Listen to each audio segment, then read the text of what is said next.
Hello friends, welcome back to the channel. আশা করি তোমরা সবাই খুব ভালো আছো, আমরাও খুব ভালো আছি। তো প্রত্যেকটা মানুষের সংসারে দেখবে একই ধরনের কাজ থাকে। তো সংসার বড় হোক বা ছোট, তো সংসারের কাজ কিন্তু সেই একই রকম। আর এই একই রকম কাজ হলেও কাজের ধরনগুলো কিন্তু একটু আলাদা আলাদা। আর সব মানুষের কিন্তু সব কিছু সমান হয় না। একটা মানুষ এক রকমের বৈশিষ্ট্য নিয়ে জন্মায়।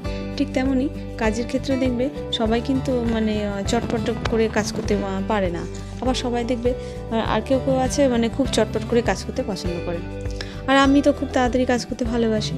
তো কদিন ধরে দেখছি যে কাজের প্রতি কোনো এনার্জি পাচ্ছে না, কিছুই যেন ভালো লাগছে না, একদম কুড়ি টাইপের হয়ে গেছে।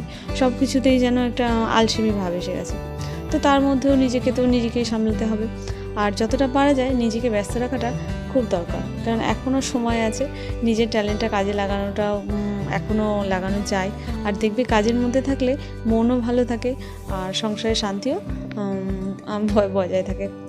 আর এই যে এখন জামাকাপড়গুলো নিয়ে সোজা ওয়াশিং মেশিনে দিয়ে দেবো। তো কদিন ধরেই বলছে যে বৃষ্টি হবে, কই বৃষ্টির তো কোনো পাত্তাই নেই।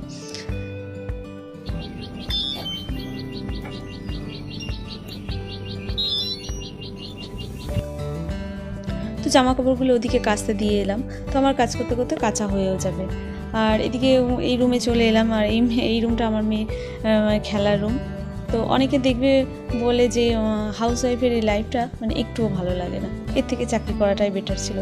তো আমার কিন্তু হাউস ওয়াইফের এই লাইফটা খুব ভালো লাগে। আর যারা দেখবে যে বাইরে কাজ করে তারা একটু হলেও সংসারে অনেক কিছু কিন্তু মিস করে। যেমন মেন হলো বেবি সামলানো। হেল্পিং হ্যান্ড রাখলেও দেখবে তুমি মায়ের মতো আর কেউই করতে পারে না। তো ওই জন্যই বলবো যে আমার কাছে আমার এই লাইফটা খুব সুখের। আর আমার স্বপ্নটাও না অনেক বড়। আর আমি যখন বিউটিশিয়ান কোর্স করেছিলাম তখন ওখানকার যে ম্যাডাম, তো উনি অল টাইম বলতেন যে স্বপ্ন কোনো সময় ছোট দেখবে না, তো সবসময় বড় বড় স্বপ্ন দেখবে। তো এক্সাম্পল দিয়ে বলতেন যে তুমি যখন খাবার খেতে বসবে, যে দেখবে যে ধরো তোমার দুপুরে মেনু হচ্ছে ডিম ভাত। আর ডিমের বাড়িতে যখন ধরো খেতে বসলে, তো ডিমে যখন পাতে দেখবে যে ডিমটা ছোট, তো ডিমের সাইজটা যদি ছোট হয় তখন দেখবে যে অটোমেটিকই বলতে বাধ্য হবে যে ডিমটা কিন্তু বেশ ছোট। ঠিক তেমনি স্বপ্নের ক্ষেত্রে স্বপ্ন সবসময় বড় দেখা দরকার। তো তখন দেখার ছোট ছোট স্বপ্নগুলো দেখবে অটোমেটিক পূরণ হয়ে যাচ্ছে। তখন বুঝতাম না, তো এখন এত বছর অভিজ্ঞতার পর বুঝতে পারি যে কথাটা কতটা সত্যি। আর এদিকে দেখো আমার মেয়ের ঘুম ভেঙে গেছে। তো আমার স্নান টান করা হয়ে গেছে। তো ছাদে যা গরম, তো ওই জন্য গায়ে একটা গামছা দিয়ে নিয়েছি। গামছাটা বেশ ভিজে, বেশ ভালো লাগছে। এদিকে হালকা হাওয়া উঠছে। তো একটু বেলার দিকে বলছে যে বৃষ্টি হবে। তো দেখো মনে হচ্ছে বৃষ্টি হতেও পারে। আর তোমাদেরকে এর আগেও বলেছি যে আমার মেয়ে স্কুল থাকলে তো ওর দাঁতে তখন ঘুম ভাঙে না। আর এদিকে আমি আবার নাইটিটা একটু চেঞ্জ করে নিলাম। তো ছাদে গেছিলাম, সব ভিজে গেছিলো। তো আর এদিকে সানস্ক্রিন মেখে নিচ্ছি। এখন রান্নাঘরে যাব।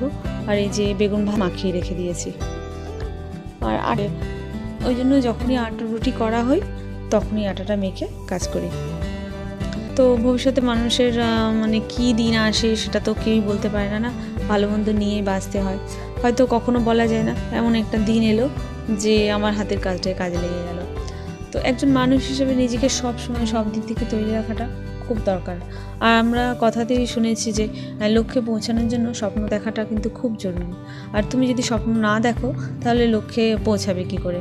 তো এটাই বলতে চাই যে কিছু করতে পারি আর না পারি, আমার স্বপ্ন অনেক বড়। তো চেষ্টা করব সফল করার।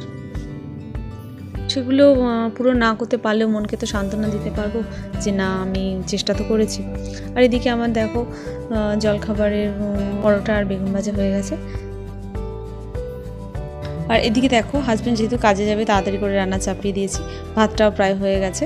আর এর মধ্যে মেয়েকেও খাওয়ানো হয়ে গেছে। তো এইগুলো আর তোমাদেরকে কিছুই দেখায়নি।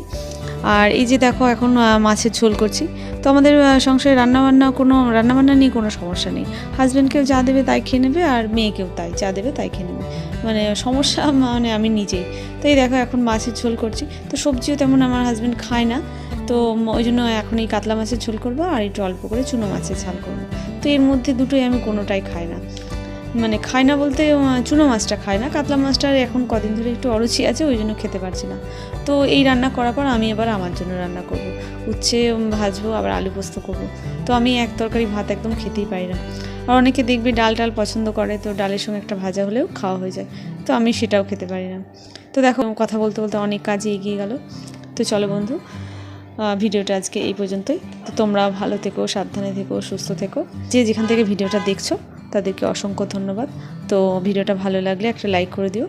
তো তোমাদের একটা লাইক আমাকে অনেক আগে এগিয়ে নিয়ে যেতে সাহায্য করে। তো চলো বন্ধু, ভালো লাগলে লাইক অ্যান্ড সাবস্ক্রাইব। টাটা।